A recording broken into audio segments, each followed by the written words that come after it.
wanna see me go down, but I keep on moving on. They wanna see me fall down, but I keep on moving on. They wanna see me go down. 5:14. Quelqu'un parmi vous est-il malade? Qu'il appelle les anciens de l'Église et que les anciens prient pour lui en lui appliquant l'huile au nom du Seigneur. Amen. Quelqu'un parmi vous est-il malade?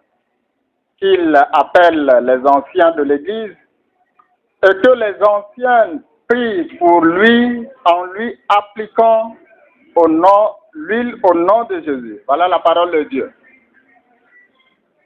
Uniquement le verset 14 qui nous parle de la maladie. Et la Bible dit ici, au cas où je suis malade, au cas où tu es malade, il faudrait que tu appelles les anciens, qu'ils prient sur toi, et en cas de nécessité, permettez-moi qu'ils toignent d'huile, et le Seigneur te relèvera. Alors ma première question, c'est connaître qu'est-ce qu'une maladie. Mais l'objectif principal est que nous connaissions ce que c'est que la maladie. Qui peut tomber malade, qui ne peut pas tomber malade, s'il y a lieu. Et comment se soigner. Amen. Voilà, qu'est-ce que la maladie? Par définition d'un dictionnaire, la maladie est un problème de santé chez un être vivant qui se traduit par une baisse de capacité physique ou par un dysfonctionnement. Une deuxième fois dit, une maladie est également une affection excessive pour quelque chose. La troisième définition que le dictionnaire donne est un mal moral. Alors, humainement parlant, lorsqu'on prend tous les trois définitions, nous nous rendrons compte que être malade n'est pas seulement se retrouver à l'hôpital. Être malade n'est pas seulement être couché. Être malade n'est pas seulement aller voir un médecin, mais être malade, en premier lieu, c'est cette incapacité physique que tu pressens ou tu ressens est une maladie. Être malade est ce que tu aimes de plus que toute chose et que tu n'arrives pas à saisir, fait également partie de ce qu'on appelle maladie. Être malade, c'est avoir un trouble mental. Un fou est un fou, d'accord, parce que lorsqu'on parle d'un trouble mental, on dit directement un fou. Or, quelquefois, nous perdons dans les pensées, nous perdons dans nos raisons, nous perdons. Alors, l'être humain est celui-là qui est créé à l'image et à la ressemblance de Dieu, mais au constat d'aujourd'hui, nous nous rendons compte que ce n'est pas votre portion. Les êtres humains sont malades. Amen. Amen. Mais je dis, ce n'est pas toi et moi. Alléluia. Parce qu'à la fin de cette chose, à la fin de notre exposé, nous voudrons que nous ayons la tête haute. Pour que quelqu'un ne dise pas que excusez-moi, j'étais perdu dans la... Autrement dit, tu étais malade. Alléluia. Je prends un. Qui peut être malade? Qui peut être malade? Amen. Daniel, le chapitre 8, le verset 27. Daniel, le chapitre 8, le verset 27. Qui peut être malade? Daniel, le chapitre 8, le verset 27 dit ceci. Moi, Daniel, je fus plusieurs jours languissant et malade. Moi, Daniel, je fus plusieurs jours languissant et malade. Puis, je me levais et je m'occupais des affaires du roi. J'étais étonné de la vision et personne n'en eut connaissance. Alléluia. Un serviteur de Dieu, celui où Dieu l'a choisi pour faire différence à Babylone, celui-là où la Bible dit qu'il avait ce don-là d'interprétation et une grande sagesse, celui-là où la Bible dit qu'il priait malgré tout 3 fois par jour, dit ceci, il était plusieurs jours malade. Il était plusieurs jours malade. Amen. Ça veut dire que si Daniel avait cette faveur, cette grâce devant Dieu, la maladie ne l'a pas épargné. Il priait 3 fois par jour, mais il est quand même malade.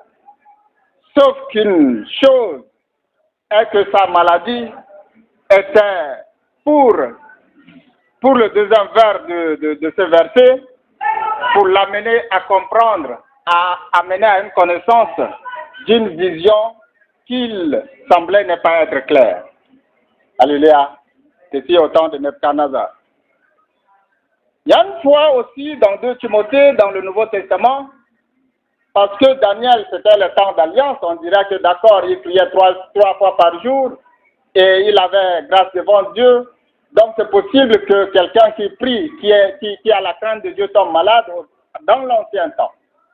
Mais également dans le Nouveau Testament, 2 Timothée, le chapitre 4, le verset 20 dit, « J'ai laissé Trophime malade à Milet. » J'ai laissé Trophime malade à Milet. Trophime ici étant comme l'un des compagnons de Paul. Et je ne voulais pas parler de Paul, de Trophile, mais je voudrais parler de l'onction de Paul. Parce que la dernière fois on disait que Paul avait une onction de sorte que même son ombre guérissait les malades. Il suffit d'avoir un mouchoir déposé sur quelqu'un et cette personne peut recevoir la guérison et reçoit la guérison selon la Bible. Alléluia. Mais cependant, Paul écrit que lorsqu'il a quitté Milet, il a laissé son compagnon malade.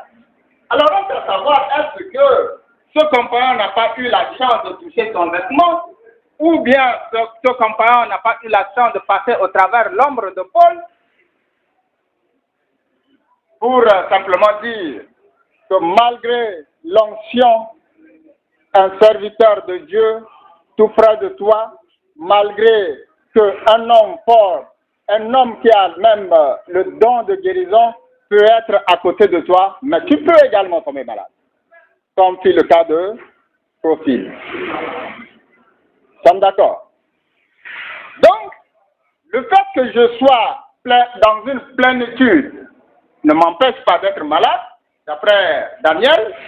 Le fait également que je sois accroché à un homme de Dieu qui prêche avec puissance, qui fait des opérations, ne m'empêche pas également que l'on soit malade auprès de lui. Alléluia. La deuxième question que je me pose est pourquoi donc les cas de maladie? Pourquoi les cas de maladie? Si beaucoup de prières, si le temps devant Dieu ne m'empêche pas d'être malade, ou sinon rester à côté d'un homme de Dieu, d'un serviteur de Dieu, n'empêche à personne de tomber malade. Pourquoi donc les cas de maladie? À connaître la raison, la première raison se trouve dans le livre de Matthieu, le chapitre 36. Matthieu, le chapitre 36. Pourquoi toi, de moi, lui? Pourquoi, pendant que nous prions encore pour les cas de maladie, il y a encore ces cas parmi nous? La raison, la première raison est Matthieu, le chapitre 25, le verset 36. J'étais malade et vous m'avez rendu visite. J'étais malade et vous m'avez rendu visite. Matthieu, le chapitre 25, le verset 43, cette partie dit, j'étais malade et en prison et vous ne m'avez pas rendu visite. Amen. Il y a deux cas que Jésus dit. Il dit, premièrement, que lorsqu'il était malade dans un groupe, ce groupe l'a rendu visite et dit, ce groupe va à ma droite. Il revient au verset 43 pour dire dans l'autre groupe, puisque j'étais malade et vous ne m'avez pas visité, allez de l'autre côté. Autrement dit, la maladie autour de nous ne fait que donner un rapprochement de Dieu. Ou bien je pourrais dire cela, je pourrais dire l'un des contraintes ou bien l'un des critères d'accès au royaume des cieux. Tu es malade, tu n'es pas venu me voir, c'est pourquoi je te mets à côté. Jésus dit, tu es malade, tu es venu me voir, reste à ma droite. Donc, pour ce verset, pour moi, est que voir les gens tomber malades autour de nous, c'est voir aussi est-ce que nous pouvons franchir cette étape où la première condition d'accès au royaume, excusez-moi, pas vraiment la première condition, mais la condition, l'une des conditions d'accéder au paradis. Que la Bible dit, lorsque les gens raisonnaient, à quel moment avons-nous vu malade? Le verset 40 et 43 dit, je vous le dis, en vérité, toutes les fois que vous avez fait à l'un de mes plus petits frères, c'est à moi que vous l'avez fait. Matthieu 25, le verset 40. Et le verset 45 dit, je vous le dis, en vérité, toutes les fois que vous n'avez pas fait cela à l'un de mes plus petits, c'est à moi que vous ne l'avez pas fait. Matthieu 40 et 45 nous dit, fait comprendre clairement ici que à chaque fois que quelqu'un est malade à côté de moi, et que je ne viens pas à son secours, et je ne le visite pas, je dis que c'est à lui que ce acte a été manqué. Autrement dit, il te brime, il te donne pas l'accès au paradis parce que tu n'as pas respecté ces conditions. Donc la première raison, c'est d'abord nous mettre à cette preuve. Est-ce qu'on peut franchir? Parce que nous avons déjà l'assurance du salut en Christ, que nous attendons à aller aux cieux, auprès de lui, pour régner avec lui. Mais qu'est-ce que je fais des cas de maladie autour de moi? Amen. Voilà pourquoi, malgré nos prières, malgré nos onctions, il y a toujours des cas de maladie autour de nous. Deuxièmement, pourquoi les cas de maladie? C'est également pour glorifier le nom de Dieu, parce que dans Jean, le chapitre 11, le verset 4, comprenez qu'on parle ici de Lazare, Jésus dit, cette maladie n'aboutirait pas à la mort, mais elle servira à la gloire de Dieu. Alléluia. Cette maladie aboutit à la gloire de Dieu, afin qu'à travers elle, la gloire du Fils de Dieu soit relevée. Les raisons pour lesquelles les maladies sont encore auprès de nous, ou qui nous entourent, ou en nous, est que Dieu voudrait passer par une maladie pour avoir sa gloire, bien qu'il est glorieux. Mais pour que l'homme trouve et témoigne la gloire de Dieu à travers quelqu'un qui est malade, à travers la maladie qui me ronge. Amen. Donc il est possible que nous vivions dans une plénitude et que nous gardons encore cet état de manque, d'incapacité physique ou maladie, tout court. L'autre raison pourquoi les cas de maladie est de mesurer également le degré de notre foi. Pourquoi? Parce que dans le livre de Hébreux, le chapitre 11, le verset 33 et 34, quelqu'un peut nous lire cela? Hébreux 11, 33 et 34.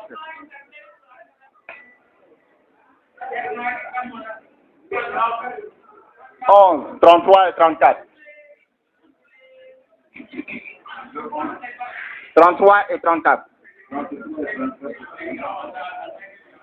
Qui, par la foi, vécurent le royaume, exercèrent la justice, obtinrent les promesses, formèrent la gueule, fermèrent la gueule des lions en cadre, éteignirent la puissance du feu, échappèrent aux tranchants de l'épée, guérirent de leurs maladies, furent brillants à la guerre, mis en fuite des armées étrangères. Amen. Par la foi, nous reprenons une force après une maladie, tout court. Amen. Si on peut résumer ce verset. Par la foi, par la foi, nous nous remettons en bonne santé et nous nous relevons avec force après une maladie. Donc, par ce verset, comprenons tout simplement, sans plus de détails, que la foi, c'est juste, la situation de cas de maladie est juste mesurer le degré de notre foi. Amen.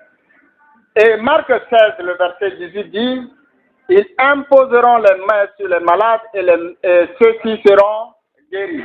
Voilà un grand problème. Maintenant, ça te concerne très directement et moi également, ça me concerne très directement. La Bible dit que si quelqu'un est malade, qu'il appelle les anciens et qu'il prie sur lui et qu'il loigne lui. Mais Jésus dit que cette puissance que vous avez reçue, il suffit simplement d'imposer les mains sur les malades et ceux-là recevront leur guérison. Et par cela, je disais que ce cas de maladie était simplement pour mesurer le degré de notre foi. Qu'est-ce que je peux dire par là? Par ce verset, Marc 16, 18, lorsque je dis, pour appliquer la Bible, quelqu'un est malade, j'impose les mains sur lui et celui-là est guéri. D'accord. William, je peux imposer la main sur toi pour recevoir ta guérison? C'est possible. Mais attends, lorsque tu t'es relevé de ta maladie, lorsque tu as retrouvé santé, tu es venu rendre de grâce, et que quelques jours plus tard, tu me vois coucher, et que je suis avec des compliments, mais qu'est-ce que tu diras? Pareil. Non, mais moi, je vais me dire, mais pourquoi pas imposer la main, qu'est-ce que tu fais avec un compliment? N'est-ce pas? Donc, l'une des degrés de notre foi est l'application de cet exercice. Pourquoi tu es malade et pourquoi ne pas imposer simplement les mains? Et lorsque quelqu'un me verra à l'hôpital accompagné d'un malade, ou lorsque je sortirai l'argent, je prie avec l'argent et je lui donnerai, va te chercher le comprimé, est-ce que réellement je respecte Marc 16? C'est un problème. N'est-ce pas? C'est un problème. Parce que si la raison est simple, imposer simplement les mains sur les malades et que ceux-là reçoivent la guérison, à mon tour, je suis couché, je ne peux imposer la main sur moi-même, je dois appeler quelqu'un pour imposer la main sur moi. Mais je me dis, bon, d'accord, mais il faudrait que j'accompagne. Ok, j'accompagne avec les comprimés, il faudrait que je fasse les examens, il faudrait que. Alléluia. Sans oublier que, pour une parenthèse, on n'impose pas les mains sur n'importe qui et à n'importe quelle situation. Quelqu'un est d'accord avec moi? Parce que imposer la main, c'est faire un transfert de puissance, n'est-ce pas? La femme a dit simplement que si je touchais les mains, je serais guéri. Voyez-vous, Jésus disait que quelqu'un m'a touché parce qu'il était étonné. Et les disciples m'ont dit, mais il y a plein de foules. Il dit, non, j'ai constaté un transfert de puissance. Une force est sortie de moi. Donc, ça veut dire que lorsque tu imposes la main sur quelqu'un, rassure-toi que tu es bien carré. Sinon, ne commets pas de bêtises. Sinon, ne commets pas de... La deuxième raison pour nous, pourquoi nous sommes malades et que les maladies nous attaquent encore, est Jean, le chapitre 10, le verset 10. Le voleur ne vient que pour voler, égorger et détruire. Et nous savons très bien que lorsque nous tombons malades, nous faisons des dépenses énormes. C'est bien d'accord?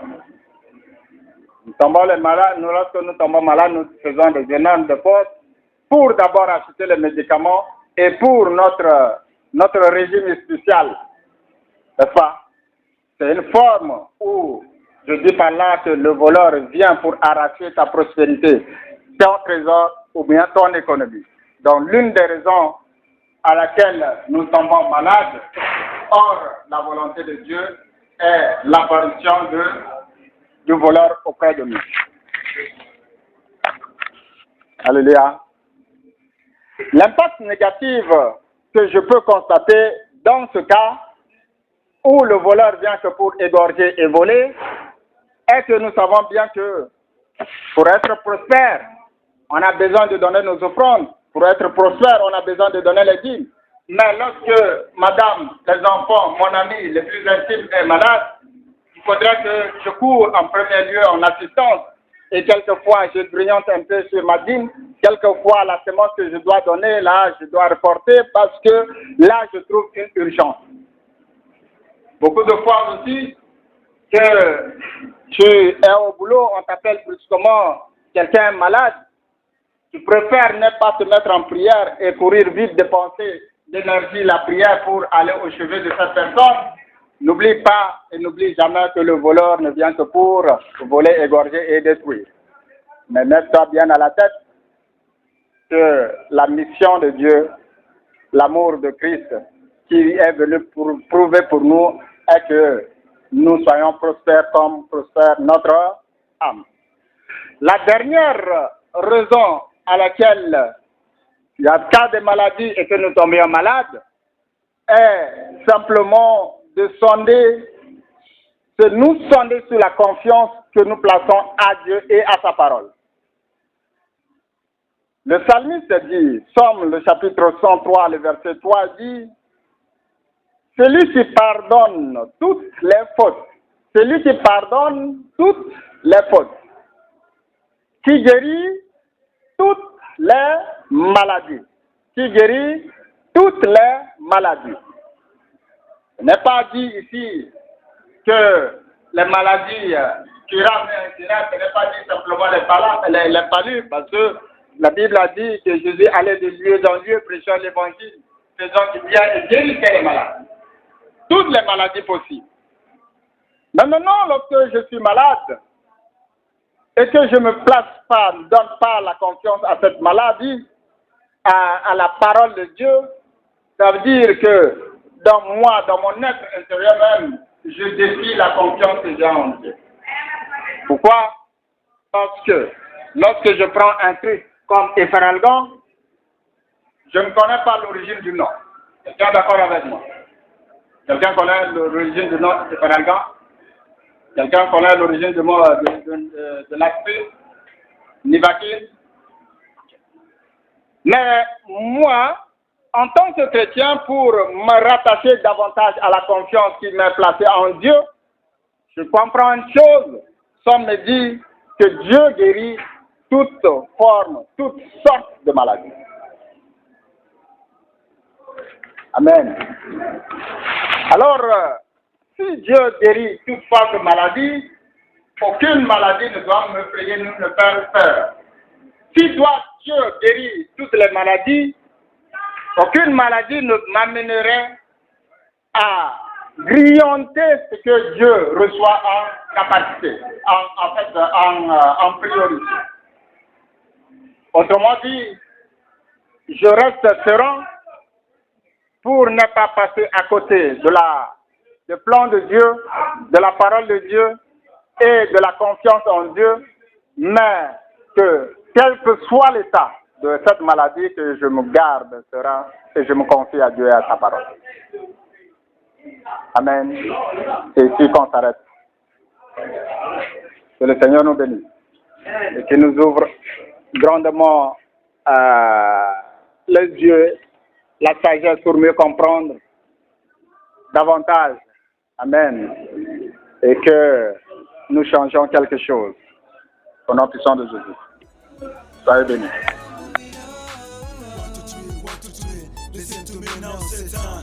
Pas de même background, je fais toujours ma table ronde avec le fils de l'homme. Les assiettes présentées, pour moi c'est pas mal, mais pimenté pour toi, t'es pas dans le système, nigga. Tu pètes toujours le plomb, de fait c'est quotidien chez toi. Imagine-t-il la terre pour avaler le ciel, le poisson avalera la mer. Si c'est pas le cas, Holy Ghost fire upon you.